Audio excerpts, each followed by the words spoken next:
Welcome back clean news. चलिए देखते हैं उत्तर प्रदेश की 25 फटाफट बड़ी खबरें। इससे पहले आप यूपी के किस जिले से न्यूज को देख रहे हैं हमें कमेंट बॉक्स में जरूर बताएं।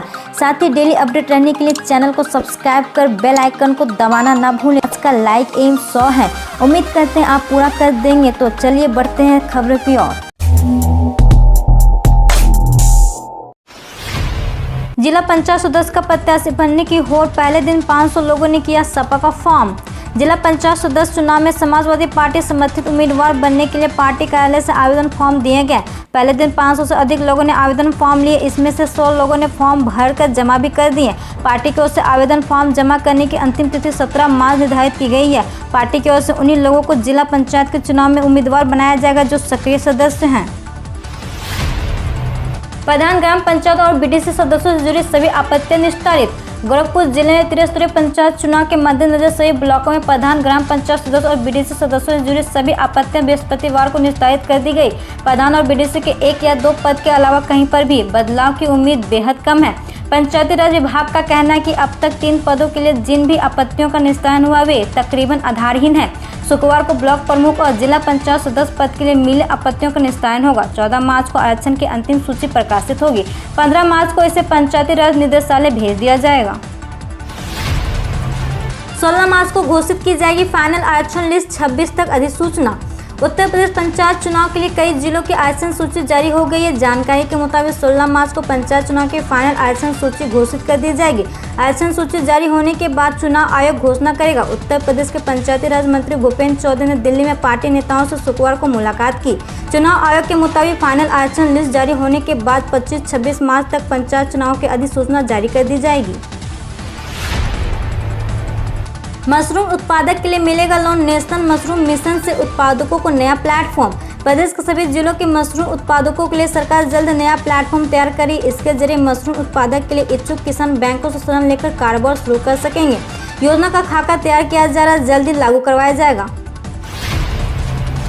यूपी में देश का पहला वर्चुअल मॉल, बिना सट्टे उठाए पूरी दुनिया में बिकेगा सामान। कोरोना काल में लगे लॉकडाउन की दुश्वारियां आप अभी नहीं भूले होंगे। तब कारोबार से लेकर हर गतिविधियां ठप थी, लेकिन जीवन तो नहीं थमता, जरूरतें खत्म नहीं होती। इसलिए ऑनलाइन सामान की बिक्री और डिलीवरी तमाम प्रतिबंधों के बीच जारी रही। इसी से सबक लेते हुए अब देश का पहला 3D वर्चुअल मॉल लखनऊ में खुलने जा रहा है। इस मॉल में आंधी आए या तूफान या फिर लॉकडाउन जैसी परिस्थितियां बने, 24 घंटे दुकान खुली रहेगी। ऊपर के MSME और खादी ग्रामोद्योग विभाग ने मिलकर 3D टेक्निक पर आधारित वर्चुअल एग्जीबिशन मॉल खोलने की योजना तैयार की है।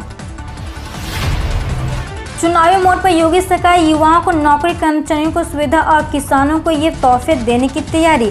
उत्तर प्रदेश में अगले साल राज्य विधानसभा चुनाव होने जा रहे हैं। इससे पहले योगी आदित्यनाथ के नेतृत्व वाली भाजपा सरकार युवाओं को, छात्रों को रिझाने में कोई कोर कसर नहीं छोड़ रही है। चुनावी मोड में आ चुकी उत्तर प्रदेश सरकार हर वर्ग को खुश करने में लगी है। एक तरफ रोजगार की चाहत में मेहनत कर रहे युवाओं के लिए नौकरी के रास्ते खोल रही, तो दूसरी तरफ सरकारी कर्मचारियों को सुविधा और किसानों को तमाम कल्याणकारी योजनाओं के तोहफे देकर उनको वोट भी पक्का करने में जुटी है। इसी क्रम में सूबे की सरकार 50,000 युवाओं को रोजगार देने की तैयारी में। कैंप लगातार युवाओं को रोजगार देने की मुहिम जल्द ही शुरू की जाएगी। युवाओं को नौकरी देने के लिए 26 अप्रैल से कैंप लगातार रजिस्ट्रेशन करवाया जाएगा।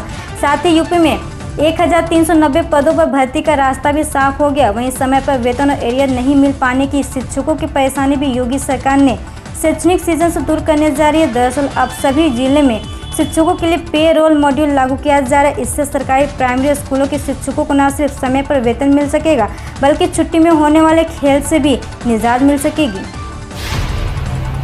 यूपी में सड़क किनारे बने सभी धार्मिक स्थल हटाए जाएंगे, योगी सरकार ने जारी किया आदेश।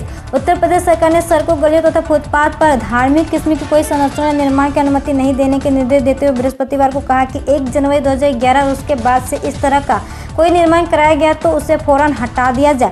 राज्य सरकार के एक प्रवक्ता ने यहाँ बताया कि शासन द्वारा निर्देश दिए गए हैं कि सड़कों, गलियों, फुटपाथों, सड़क के किनारे, लेन आदि पर धार्मिक प्रकृति की कोई संरचना निर्माण की अनुमति कतई न दी जाए। हरियाणा की खट्टर सरकार का बजट पेश, 12वीं तक शिक्षा मुफ्त, किसानों के लिए 3000 करोड़ रुपए। मनोहर लाल खट्टर सरकार ने हरियाणा का वर्ष 2021-2022 का 1.50 लाख करोड़ रुपए से ज्यादा का बजट आज विधानसभा में पेश किया। बजट में सरकार ने वृद्धावस्था पेंशन में 250 रुपए की वृद्धि कर दी है, जिसके बाद अब वृद्ध लोगों को पेंशन के रूप में हर महीने 2500 रुपए मिलेंगे। यह वृद्धि 1 अप्रैल से लागू होगी। हरियाणा में अब कक्षा 9वीं से 12वीं तक सभी विद्यार्थियों को मुफ्त शिक्षा प्रदान की जाएगी। गुणवत्तापरक शिक्षा और उसके अवसर सुनिश्चित करने के लिए 192 करोड़ रुपए की राशि आवंटित की जाएगी। सीएम योगी आदित्यनाथ बोले, हम अपनी जिम्मेदारी पूरी करें, भारत होगा सबसे शक्तिशाली देश। देश की आज़ादी की 75वीं वर्षगांठ के अवसर पर सीएम योगी आदित्यनाथ ने लखनऊ के विख्यात शहीद स्थल काकोरी में अमृत महोत्सव का शुभारंभ किया। पीएम नरेंद्र मोदी ने अहमदाबाद के साबरमती आश्रम में अमृत महोत्सव के साथ ही दांडी मार्च की 75वीं वर्षगांठ के समारोह की शुरुआत की। इसके बाद देश भर में सभी प्रमुख शहीद स्मारकों पर कार्यक्रम का आगाज हो गया।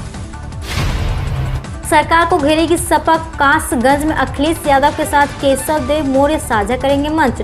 पश्चिम उत्तर प्रदेश में समाजवादी पार्टी किसान बिल के विरोध में लगातार रैलियां कर रही है। कासगंज में शनिवार को सपा के राष्ट्रीय अध्यक्ष और पूर्व मुख्यमंत्री अखिलेश यादव किसान महापंचायत रैली करेंगे। इस रैली के लिए बड़े पैमाने पर तैयारियां चल रही है। जिला अध्यक्ष डॉक्टर कुंवर देवेंद्र सिंह यादव ने कहा कि आज शनिवार को होने वाली किसान महापंचायत रैली ऐतिहासिक होगी। अखिलेश यादव का दावा, भाजपा में सीएम बदलने का सिलसिला शुरू, अब यूपी के मुख्यमंत्री को बदलने की बारी। वर्ष 2022 में समाजवादी पार्टी के सत्ता में लौटने का दावा करते हुए पार्टी अध्यक्ष अखिलेश यादव ने कहा कि उत्तराखंड के साथ भारतीय जनता पार्टी शासित राज्यों में मुख्यमंत्री बदलने का सिलसिला शुरू हो चुका है और अब उत्तर प्रदेश के मुख्यमंत्री को बदलने की बारी है। यादव ने गुरुवार को पत्रकारों से बातचीत में कहा कि जिस तरह उत्तराखंड में मुख्यमंत्री बदले गए, इसी तरह भाजपा शासित प्रदेश में मुख्यमंत्री बदलने का सिलसिला शुरू हो गया। ठीक उसी प्रकार उत्तर प्रदेश में भी मुख्यमंत्री बदले जाएंगे। प्रदेश की जनता से अब बदलाव का मन बना लिया है, इसलिए 2022 में समाजवादी पार्टी की सरकार बनने जा रही है। घट रहे प्रदर्शनकारी किसानों को लेकर चिंतित संयुक्त किसान मोर्चा राकेश टिकैत बोले, दोपहरी में क्या करे। दिल्ली यूपी स्थित गाजीपुर बॉर्डर पर ही नहीं बल्कि शाहजहां, टिकरी और सिंघू बॉर्डर पर भी किसान प्रदर्शनकारियों की संख्या तेजी से घट रही है। संयुक्त किसान मोर्चा के नेताओं के अलावा भारतीय किसान यूनियनों के राष्ट्रीय प्रवक्ता राकेश टिकैत भी आंदोलन की सफलता को लेकर कितने ही दावे करें, लेकिन सच यह है कि दिल्ली की सीमाओं पर जुटे किसानों की संख्या तेजी से घटती जा रही है। गाजीपुर, टिकरी और सिंधु बॉर्डर पर पहले की तुलना में प्रदर्शनकारी किसानों की संख्या बेहद कम है। बीएड प्रवेश परीक्षा में यहाँ से पूछे जाएंगे सवाल, ऐसा पैटर्न और सिलेबस। उत्तर प्रदेश में बीएड संयुक्त प्रवेश परीक्षा के लिए आवेदन प्रक्रिया 15 मार्च तक चलेगी। अभी तक 3.5 लाख से अधिक अभ्यर्थी आवेदन कर चुके हैं। यह प्रवेश परीक्षा 2000 से अधिक कॉलेजों में 2.5 लाख से अधिक सीटों पर एडमिशन होगी। ऐसे में जरूरी है कि बीएड प्रवेश परीक्षा का पैटर्न और सिलेबस समझकर तैयारी की जाए।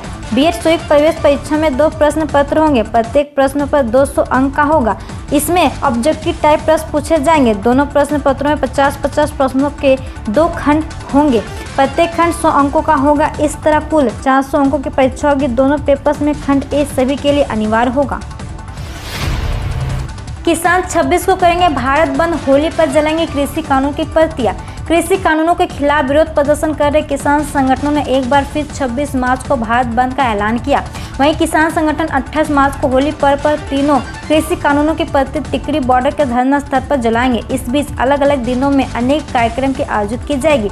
इसमें 15 मार्च को कारपोरेट विरोधी दिवस मनाए जाएंगे तो 19 को मंडियों में किसान अपना विरोध प्रदर्शन करेंगे। 23 मार्च को भगत सिंह का शहीदी दिवस मनाया जाएगा। टिकरी बॉर्डर पड़ाव में वीरवार को कई प्रदेश के किसान नेता समर्थन देने के लिए पहुंचे। किसानों ने बरसात से बचने के लिए लोहे की टीन सेट डालकर मंच तैयार किया है। इस बैंक में खुलवाएं सैलरी अकाउंट, जीरो बैलेंस पर भी मिलेगा 3 लाख रुपए।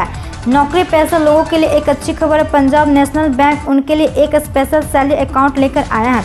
इसका नाम है पीएनबी माई सैलरी अकाउंट। इसमें कई तरह की अलग अलग सुविधाएं दी गई है। इस सैलरी अकाउंट को 4 कैटेगरी में बांटा गया, सिल्वर, गोल्ड, प्रीमियम और platinum. PNB my salary account में सभी पे स्केल वालों को अलग अलग कैटेगरी के हिसाब से बांटा गया।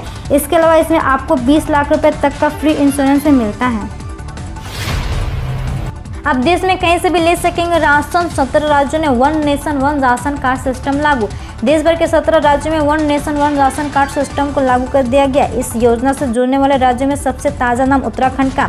One nation one ration card प्रणाली जैसे महत्वपूर्ण सुधार को पूरा करने वाले राज्य अपनी ग्रॉस स्टेट डोमेस्टिक प्रोडक्ट के 0.25% तक अतिरिक्त उधार के पात्र बन जाते हैं। इस प्रणाली के तहत राशन कार्ड धारक देश में कहीं भी राशन की दुकान से अपने हिस्से का राशन ले सकते हैं।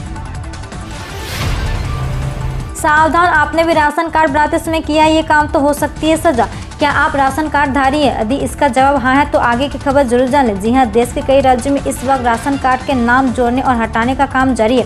कई राज्य सरकारों ने सख्त निर्णय लेते हुए राशन कार्ड में धोखाधड़ी करने के मामले पर सख्ती दिखाई और पुलिसिया जांच भी अब तेज कर दी गई है। कुछ राज्यों में राशन कार्ड में झूठे नाम डलवाने या राशन कार्ड में दर्ज व्यक्ति की मौत के बाद भी उसके कोटे का राशन लेने पर सख्त कार्रवाई शुरू कर चुकी है। रिकवरी विभाग के मामले पर भी पूरी नजर है, वह इस तरह के धोखाधड़ी की जांच कर रही है। खाद्य आपूर्ति विभाग आरोपी पर धोखाधड़ी की धाराओं के तहत केस दर्ज करिए।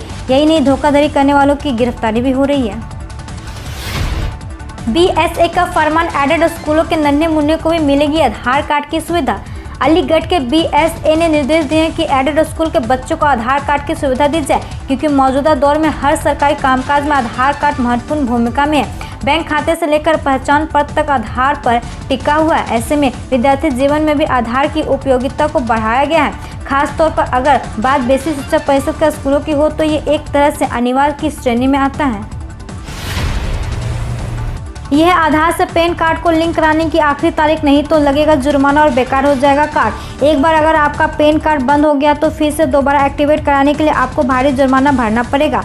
आधार कार्ड अब हमारी पहचान का एक जरूरी दस्तावेज में शामिल हो गया। इसे न सिर्फ किसी प्रूफ के लिए इस्तेमाल किया जाता बल्कि इसे कई दस्तावेजों के साथ लिंक कराना अनिवार्य भी हो गया। बैंकिंग से लेकर सरकारी काम आप बिना आधार के नहीं कर सकते हैं। सरकार ने कुछ समय पहले ही आधार कार्ड को पैन कार्ड से लिंक करने के लिए आखिरी तारीख निर्धारित कर दिया था। ऐसे में जिन लोगों ने पैन कार्ड को आधार से लिंक नहीं किया है वे ये काम जल्द से जल्द निपटाना होगा, क्योंकि अब इसके लिए कम ही दिन बचे हैं। आखिरी तारीख तक लिंक नहीं कराने से आप पर 10,000 रुपये का जुर्माना भी लग सकता है। अब व्यास अमृतसर रूट पर चलेगी ट्रेनें, रेल पटरी से उठी किसान। रेलवे द्वारा अब ट्रेनों का संचालन अमृतसर व्यास जालंधर रूट पर किया जाएगा। इस संबंध में किसानों ने इस रूट पर अपना आंदोलन खत्म कर दिया। अब तक इस रूट से ट्रेन डाइवर्ट होकर दूसरे रूट से आ जा रही थी।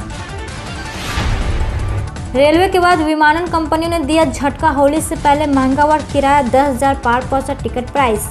विमानन कंपनियों ने यात्रियों को बड़ा झटका दिया। विमानन कंपनियों ने बेंगलुरु से प्रयागराज आने वाले विमानों का किराया काफ़ी बढ़ा दिया। अनुमान 4 से 5,000 रुपये में मिल जाने वाली विमान टिकट का किराया अब सीधे 10,000 पार पहुंच गया।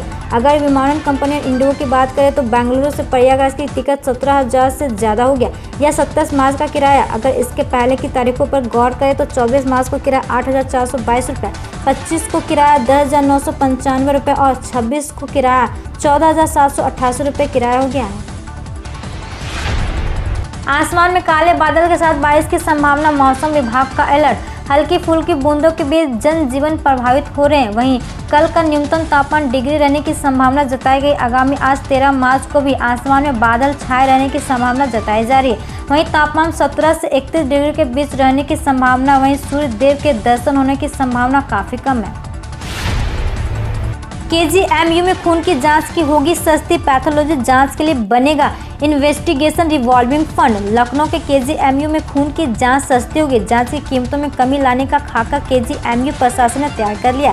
सस्ती दवा के लिए हॉस्पिटल रिवॉल्विंग फंड की तर्ज पर पैथोलॉजी जांच के लिए इन्वेस्टिगेशन रिवॉल्विंग फंड बनाया जाएगा। इस प्रस्ताव को KGMU कार्य परिषद ने भी मंजूरी दे दी है।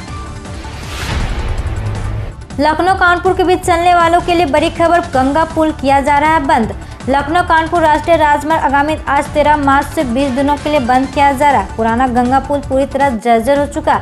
NHAI मरम्मत के लिए पुराने गंगा पुल को बंद कर रहा। राष्ट्रीय राजमार्ग पर स्थित बंथर चौराहे से यातायात को शुक्लागंज ट्रांस गंगा सिटी की तरफ डाइवर्ट किया जाएगा, जहां से गाड़ियां कानपुर को जाएगी। कानपुर से आने वाली गाड़ियां सीधे निकलेगी। महाराष्ट्र में कोरोना बेकाबू, नागपुर के बाद अकोला, पुणे, परभणी और ठाणे में भी लॉकडाउन।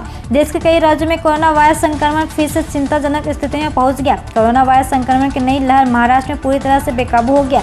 एक दिन में 14,371 मामले सामने आए। इस बात को ध्यान में रखते हुए प्रदेश सरकार ने कई जिलों में लॉकडाउन और जिलों नाइट कर्फ्यू लगाने का फैसला लिया है। महाराष्ट्र सरकार में कैबिनेट मंत्री नवाब मलिक ने लोगों से कोरोना नियंत्रण में सहयोग की अपील की। उन्होंने बताया कि ज़्यादा प्रभावित जिलों में केवल जरूरी सेवाओं के लिए लोगों को बाहर जाने और आने की अनुमति है। हम रोज ऐसे ही न्यूज लाते रहेंगे, तो यदि आपने अभी तक क्लीन न्यूज को सब्सक्राइब नहीं किया है तो पहले फटाफट सब्सक्राइब कर लें, साथ ही बेल आइकन को दबा दें ताकि कोई अपडेट मिस ना हो।